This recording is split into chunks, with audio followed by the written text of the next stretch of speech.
चले भाई, वेडनेसडे, बुधवार का दिन, हफ्ते का मिड पॉइंट, और कल वो वीकली एक्सपायरी से पहले की वो प्री पोजिशनिंग का दिन। आमतौर पे ज्यादा एक्सपायरी रिलेटेड वॉलेटिलिटी तो आज ही हम लोग कैप्चर करते हैं।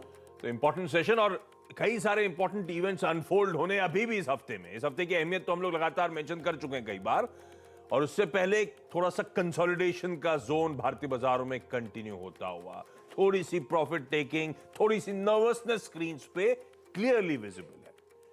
कल भी वो टसल का जोन बुल्स और बियर्स के बीच में 10,650 के आसपास की क्लोज, हालांकि इंट्राडे में हम ऑलमोस्ट 550 के जोन्स तक, 577 के जोन्स तक जाते हुए नजर आए थे। तो नर्वसनेस है, बड़े इवेंट सामने खड़े हुए हैं। उन बड़े इवेंट्स में जैसे आज देखिए आपकी स्क्रीन पर, अब से 3 घंटे बाद 10 बजे आरबीआई की वो क्रेडिट एमपीसी की 3 दिनों की बैठक खत्म होगी, क्रेडिट पॉलिसी का ऐलान होता हुआ नजर आएगा।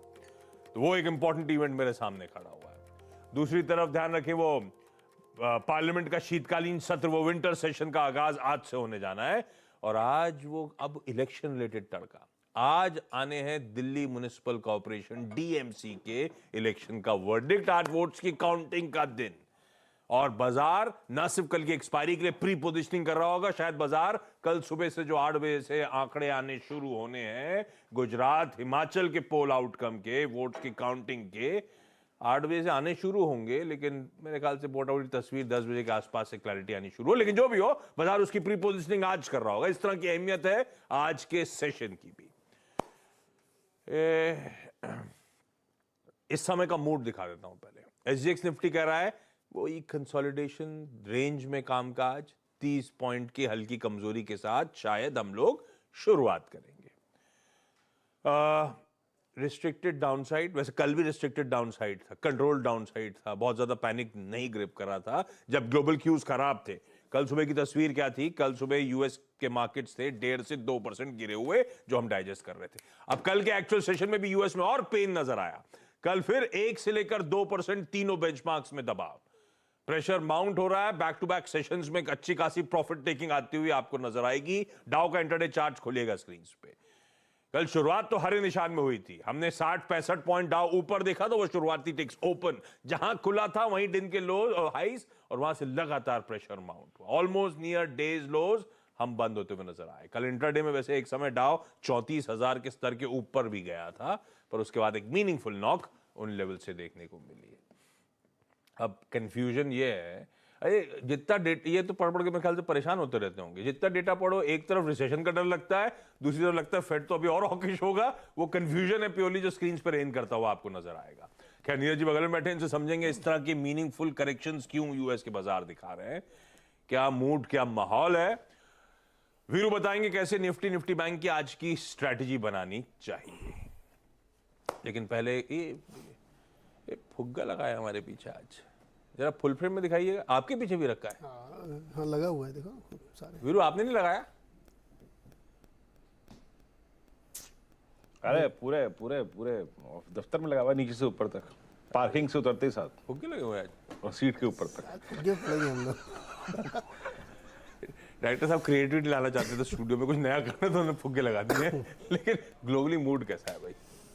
आपने एक बात अभी कही ना कि पर्दे पड़े से दिमाग खराब हो जाता है, उसमें हिंदी में कहते हैं दिमाग का वो हो जाता है, दही हो जाता है। दही हो जाता है, एक्चुअली दही हो जाता है। कल जितने अमेरिका के बड़े चीयर लीडर्स थे ना, तेजी वाले चीयर लीडर्स, कल सब मंदी की बातें कर रहे थे। क्या मतलब? जेमी डेमॉन, गोल्डमैन सैक्स, बैंक ऑफ अमेरिका, माल खरीदना है क्या इनको? सब मैं छटनी करूंगा। मॉर्गन स्टैनली जो इतने बुलिश है, वो 1600 लोगों की नौकरी निकाल रहे हैं पूरी दुनिया में, 2% की छटनी कर रहे हैं वो। अब तक तो कह रहे थे कि ऐसा हो जाएगा वैसा हो जाएगा, बड़ी बड़ी रिपोर्ट्स लेके आते थे, अब वो छटनी कर रहे हैं। बैंक ऑफ अमेरिका हायरिंग रोक दिया, गोल्डमैन सैक्स भी निकालेगा अलग अलग पॉकेट्स में। तो पहले टेक्नोलॉजी ने करा था, अब ये फाइनेंशियल्स में आ गया, बैंकिंग फाइनेंशियल्स में, और उसमें ऑलरेडी आ चुका है मैन्युफैक्चरिंग में। मैन्युफैक्चरिंग का तो डेटा भी सब गड़बड़ हुआ है, सारा गड़बड़ हुआ है। तो अब ये देखिए, परसों जब पीएमआई वाला नंबर आया था, सर्विस पीएमआई का, तो मार्केट ने शॉकर लिया और गिरा, है ना। उसके बाद मुझे तो ऐसा लगता है कि ये लोग जो है फेड के ऊपर एक प्रेशर बनाना चाहते हैं कि आप कम करो कम करो कम करो, चवन्नी बढ़ाओ खाली, ये और कुछ नहीं मुझे लगता। ऐसा इसमें क्या नया है जो कल डेवलप हो गया जिससे छटनी करनी पड़ रही है और एकदम सब लोग बड़ी बड़ी बातें कर रहे हैं, जेमी डिमांड कर रहे हैं अगले साल तो रिसेशन आएगा ही। एक साहब कह रहे हैं, मेरे ख्याल में बैंक ऑफ अमेरिका के हैं, कि व्हेन मत पूछिए, इफ मत पूछिए व्हेन, आना तय है अगले साल, क्यों आएगा ये मत पूछिए, आएगा। सो इस तरह के जब स्टेटमेंट आते हैं ना, तो आपको इसमें बहुत ज़्यादा घबराने चिंता करने की ज़रूरत नहीं है। आप अपने CNBC आवाज़ के पुराने सारे वीडियोस देखिए, सुबह 7 बजे हम लोग यही चीज़ आपको रोज़ बताते हैं। ये बीच की जो नॉइस होती है ना, ये केवल उसको एम्पलीफाई करती है या सबड्यूड हो जाती है, या हमको थोड़ी देर के लिए कहती है मत सुनो। लेकिन फैक्ट्स बिल्कुल वैसे ही हैं कि US इकॉनमी में जो स्थिति बन रही है, बहुत जगहों पे दिक्कतें हैं, तो उसका इम्पैक्ट आपको फेड पॉलिसी में दिखेगा, जो भी होगा, पॉजिटिव ले नेगेटिव ले, कम बढ़ाएं ज़्यादा बढ़ाएं। लेकिन कल मार्केट का मूड खराब हुआ इन्हीं सब बातों से। और मज़े की बात ये है कि वो यूजुअल सस्पेक्ट ये सबसे ज़्यादा पिटता है। बातें कोई भी करे, ठुकाई नैस्डैक की होती है, उससे ज़्यादा बेचारा वही गिरता है। मतलब ये एक बात उसको लगता है कि यार कि मोहल्ले में कहीं भी इलाके में चोरी हुई, सबसे पहले जो यूजुअल सस्पेक्ट थाने वही बुलाया जाता है। तो राउंड अप तो वही होते हैं, वही राउंड अप हो गए। तो कल बेचारे फिर नैस्डैक राउंड अप हो गए। तो कल 2% गिरा है, फिर नैस्डैक खुद गिरा है, परसों 2% गिरा, बैक टू बैक दूसरा सेशन है इस तरह का पेन। एग्जैक्टली 11 में से 10 सेक्टर लाल में बंद हुए हैं कल। और एनर्जी वाले भी कल पिट गए। बेसिकली बहाना हो गया across the board profit taking का, वो कंटिन्यू हो रहा है। सिर्फ बहाना हो गया, वो कंटिन्यू हो रहा है। और अब ये इस वॉइस को प्रेशर के तौर पे देखिए, जैसे भी देखें। लेकिन कल अच्छी गिरावट हुई, और मजे की बात है क्रूड भी गिरा, 80 के नीचे आ गया ब्रेंट। वो अब ये रिसेशन फेयर की तरफ बढ़ गए हम, उधर फाइट की हॉकिशनेस थी, इधर रिसेशन फेयर का डर लगने लगा। 80 के नीचे आ गया है, उधर 63 पे कैप कर, 60 पे कैप कर दिया है, 63 पे यूएसएल बिक रहा है। सब अच्छी अच्छी बातें करने के बावजूद प्रॉफिट बुकिंग। सो ग्रेजुअली जो है, अब ऐसे परिस्थिति मन करता है कि नोरेल रूबिनी का आर्टिकल पढ़िए, जो वो कहते हैं कि आपने इतना डेट पाइल अप कर लिया है कि वो कहीं ना कहीं तो निकलेगा फूट फूट के। तो मैं डराने की कोशिश बिल्कुल नहीं कर रहा हूँ, मैं सिर्फ ये कहने की कोशिश कर रहा हूँ कि ग्लोबल सेटअप आज के लिए बिगड़ा हुआ है। हो सकता है तो दोपहर बाद सही भी हो जाए, कोई अच्छी खबर अचानक से कोई बोल दे, बयानबाजी चलती रहती है। इतनी देर से बोल बोल के बच्चे को डरा दिया, रोने लगा तो बोले मैं डराने की कोशिश नहीं कर रहा। ये फाइनल स्टेटमेंट ऐसा कि सब बता डरा के तो वैसे ही पतला कर दिया। तो उसी के जवाब किए ना कि पहले थोड़ा सा सच बता दो, माहौल बना दो, फिर डरना मत। कॉशियसली ऑप्टिमिस्टिक फिर भी रही आप। वो क्या है, कॉशियसली ऑप्टिमिस्टिक। हाँ, कॉशियसली ऑप्टिमिस्टिक, डरने का नहीं है। लेकिन आज अपना क्रेडिट पॉलिसी भी है। हाँ, अच्छा, ये हमारे लिए ज्यादा इंपॉर्टेंट क्यों बन जाता है? एमसीडी के आउटकम के साथ, एमसीडी का आउटकम इंपैक्टिंग नहीं होगा, लेकिन सब क्लोजली वॉच आउट करेंगे। लेकिन क्रेडिट पॉलिसी 10, आज एमपीसी की 3 दिनों की बैठक खत्म होने जा रही है, 10 बजे पॉलिसी अनाउंसमेंट है, 3 घंटे से कम समय रह गया है। क्या हो सकता है? एक काम करते हैं, वीरू की स्ट्रैटेजी पे जाने से पहले समझ लिया जाए। हमारे साथ एचडीएफसी बैंक की सीनियर इकोनॉमिस्ट साक्षी गुप्ता जुड़ती हुई। साक्षी जी, हाय, गुड मॉर्निंग। सुबह सुबह डिस्टर्ब तो नहीं किया आपको? नहीं, आज एफबीसी की मीटिंग है तो हम रात को सोए नहीं है, तो आपने बिल्कुल डिस्टर्ब नहीं किया है। हम भी ऐसी, ये मतलब आपके लिए एमपीसी की बैठक वैसे हो गई आउटकम जैसे बजट हमारे लिए। न्यूज चैनल वाले बजट के दिन रात में सोते नहीं है भाई साहब। तो हर 45 दिन बाद ऐसा होता है।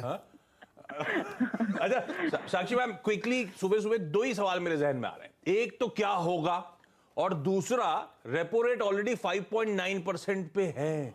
कहां जाके इस तरह की back to back aggressive rate hikes थमेंगी मैम? क्या मान रहे हो आप लोग एचडीएफसी बैंक में? तो मुझे लगता है कि आज फिर से आरबीआई रेट्स बढ़ाने वाला है, बट उसका जो क्वांटम होगा वो 50 से कम होगा। तो हमारी एक्सपेक्टेशन है कि 35 बिप से वो रेट हाइक करेंगे और रेपो रेट को 6.25 पे लेके जाएंगे। बट जैसा आपने बोला, आई थिंक इस पॉलिसी में ज्यादा इम्पोर्टेंट ये है ये देखना कि आरबीआई ये सिग्नल करता है कि नहीं कि अब वो अपनी रेट हाइकिंग साइकिल के एंड पे है। मुझे लगता है कि ऐसे कुछ सिग्नल्स वो दे सकता है। और अब फेब्रुअरी पॉलिसी में एक और शायद रेट हाइक होगा 25 बेसिस पॉइंट्स का, बट हमें ऐसा लगता है कि टर्मिनल रेपो रेट जो है वो 6.5% के करीब होगा, और उसके बाद नेक्स्ट ईयर आरबीआई फिर पॉज पे रहेगा। तो अगर आप इन्फ्लेशन और ग्रोथ को देखें तो इन्फ्लेशन कूल डाउन हो रही है। जो लेटेस्ट प्रिंट आया है वो कम था ग्रोथ अभी भी होल्ड अप कर रही है, लेकिन अगले साल ग्रोथ आप रिसेशन की बात कर रहे थे, तो ग्लोबल रिसेशन की वजह से इंडिया की ग्रोथ भी स्लो डाउन करेगी।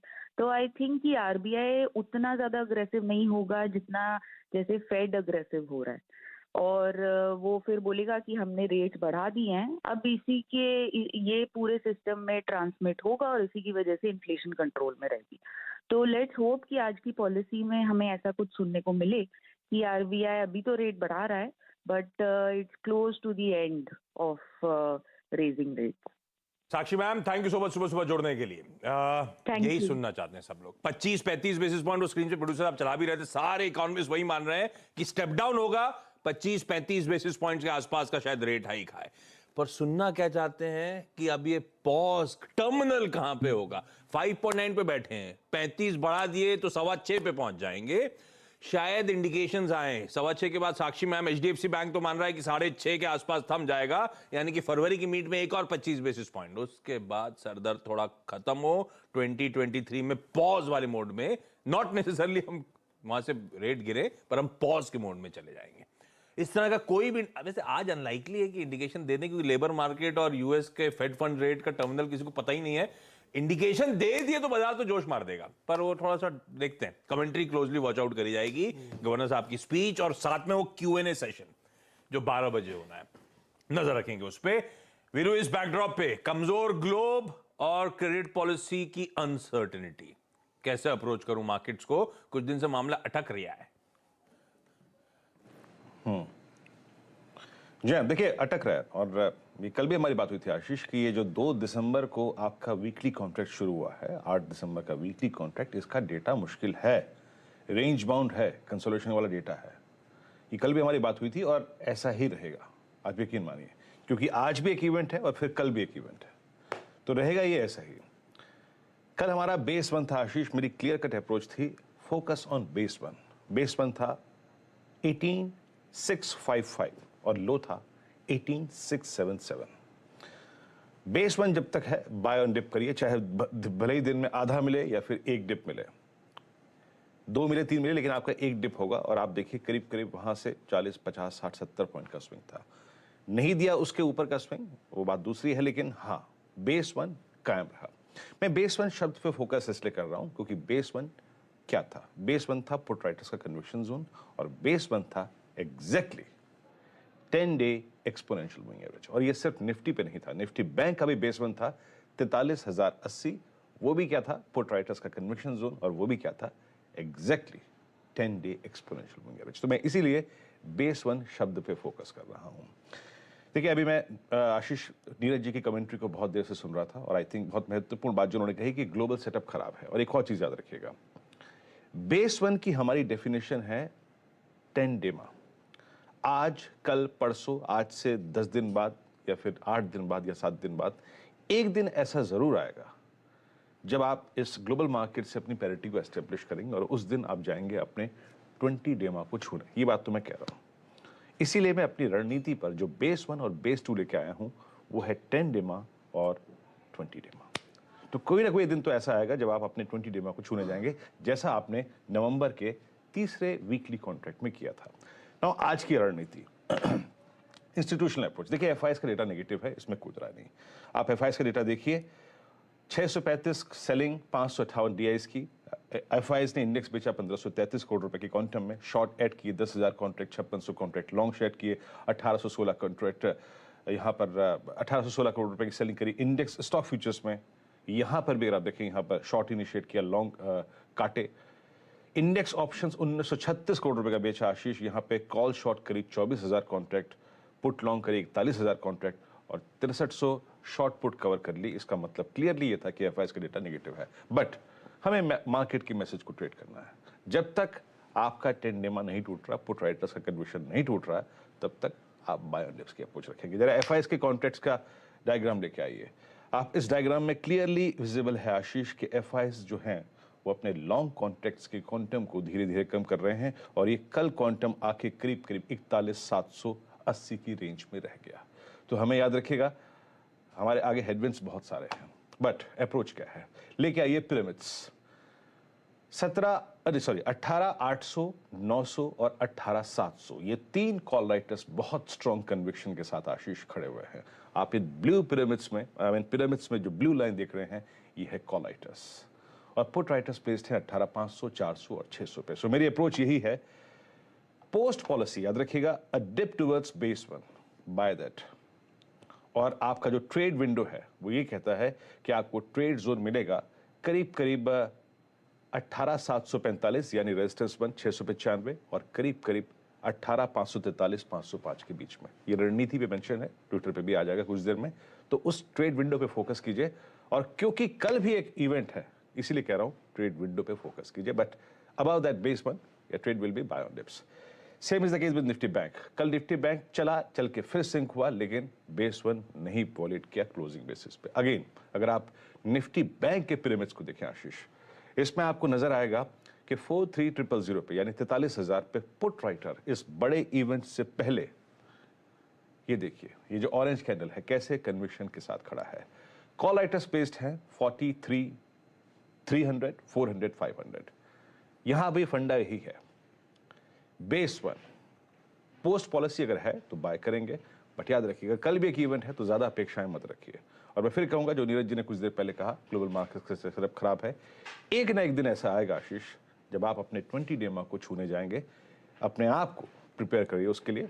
Think for best but prepare for worst as well. Ashish, think for the best but prepare for the worst also. आज इंटरेस्टिंग दिन, थोड़ा सा कोर्स तो डिसाइड होगा 10 बजे की पॉलिसी अनाउंसमेंट के बाद भी, तो थोड़ा सा वॉच आउट करेंगे। क्विकली आज के कुछ इंपॉर्टेंट स्टॉक्स न्यूज। ये क्या बार्टर सिस्टम है क्या? यस वीरू आए, हर्षदा गई। Yes barter. आज आप बताओ सर। अभी मैं बताया था, आगे आप बताओगे। HDFC AMC को, हाँ वीरू कुछ कह रहे हैं। हाँ वीरू, ये तो क्रम चलता रहेगा अब 5 जनवरी तक। क्या दिक्कत की बात? आजकल वो क्वार्टरली लीव कैलेंडर आ गया है। आपने अपना स्लॉट बुक करिए। NSE ने भी डाला नहीं ना लीव वाला।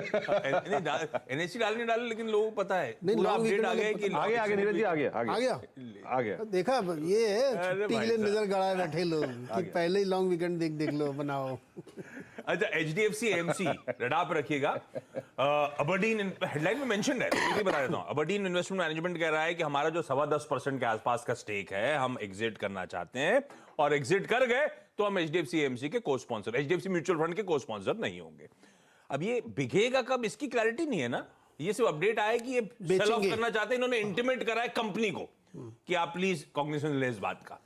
सीमेंस का ये लोएस्ट बिडर है। L1 9000 HP electric locomotive project के लिए गुजरात के दाहोद में लगना है। तो सीमेंस L1 मतलब अब ऑलमोस्ट ऑर्डर इनके झोली में आता हुआ, क्योंकि लोएस्ट बिडर यही है उस प्रोजेक्ट के लिए। रखिए रडार पे सीमेंस का स्टॉक। कल जिंदल स्टेनलेस का स्टॉक दिखाइएगा। अचानक बहुत अच्छे मूव्स, तगड़े वॉल्यूम्स के साथ। जिंदल स्टेनलेस में कल क्वांट म्यूचुअल फंड का जो स्मॉल कैप फंड है, उसने 26,30,000 शेयर्स खरीदे 182 183 के भाव पे, इसीलिए वो स्टॉक तार जैसे चढ़ गया था। कृष्णा डायग्नोस्टिक ने कहा है कि भाई 8 डायग्नोस्टिक सेंटर्स में से एक ऑपरेशन कमेंस कर चुका है। कल ये अपडेट आया। यूपी सीटी स्कैन जो प्रोजेक्ट था उसमें लगाने थे इनको 8 सेंटर्स, एक कार्यरत हो गया। इरकॉन इंटरनेशनल ने कहा है कि श्रीलंका रेलवे से 122 करोड़ का ऑर्डर इन्होंने बैक करा है। ल्यूमैक्स इंडस्ट्रीज की आज बोर्ड मीट है। नया मैन्युफैक्चरिंग यूनिट लगाने पर पुणे में लगाना चाहते हैं, उस पर विचार, और अगर सहमति बनती है तो उसके फंडिंग ऑप्शंस पे भी बोर्ड विचार विमर्श करेगा। एनडीटीवी खैर बैक टू बैक अब लोअर सर्किट चल रहे हैं, उसमें ये तीसरा सेशन है। मैं 2 बार तो रोज अपडेट करता रहा हूं ट्विटर पे। अभी आज का अपडेट ये है कि विसाखा इंडिया फंड ने फिर से कल 4,70,000 शेयर्स के लोअर सर्किट में चला गया था। ये back to back lower circuit लग रहे हैं। ये विसाखा इंडिया फंड लगातार हर दिन बिकवाली कर रहा है, ऑफलोड कर रहा है स्टॉक को। चलिए इन सब स्टॉक्स को रखिएगा रडार पे। अच्छा, एक चीज और, आज के बैन वाले stocks GNFC, India bulls housing finance और PNB वायदा के कर्ब में शुमार है। क्विकली आज का इवेंट्स कैलेंडर। क्रेडिट पॉलिसी 10 बजे, 12 बजे गवर्नर साहब का Q&A सेशन। हम सब सीएनबी से आवाज पे आप जुड़े रहिए, बड़े एक्सपर्ट्स का पैनल आज दिन भर होगा नेविगेट कराने के लिए, आसान शब्दों में समझाने के लिए, पॉलिसी को डिकोड करने के लिए।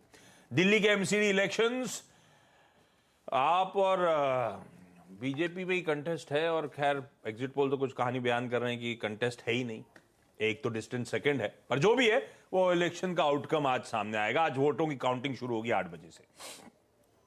पार्लियामेंट का विंटर सेशन शुरू हो रहा है आज से, 29 को खत्म होगा दिसंबर में।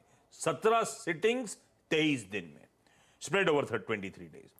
कई सारे डेटा आने हैं ग्लोबल। ऑस्ट्रेलिया का जीडीपी, चाइना का ट्रेड बैलेंस, रिसेशन फियर्स के बीच में ग्लोबल चाइना का ट्रेड डेटा प्लीज ध्यान रखिएगा, इंपोर्ट एक्सपोर्ट के आंकड़े, यूरोजोन का जीडीपी, कनाडा की सेंट्रल बैंक का इंटरेस्ट रेट डिसीजन, यूएस की क्रूड ऑयल इन्वेंट्रीज, ये सारे इंपॉर्टेंट डेटा पॉइंट्स। मैं एक्स डिविडेंड छोड़ देता हूं, उसमें हिंदुजा ग्लोबल 5 रुपए का इंटरिम डिविडेंड का एडजस्टमेंट आज होना है। इंडिया वर्सेस फुटबॉल की फीफा लाइनअप तो आएगा ही स्क्रीन पे। आज India versus Bangladesh second ODI है, सुबह 11:30 बजे से शुरू होगा।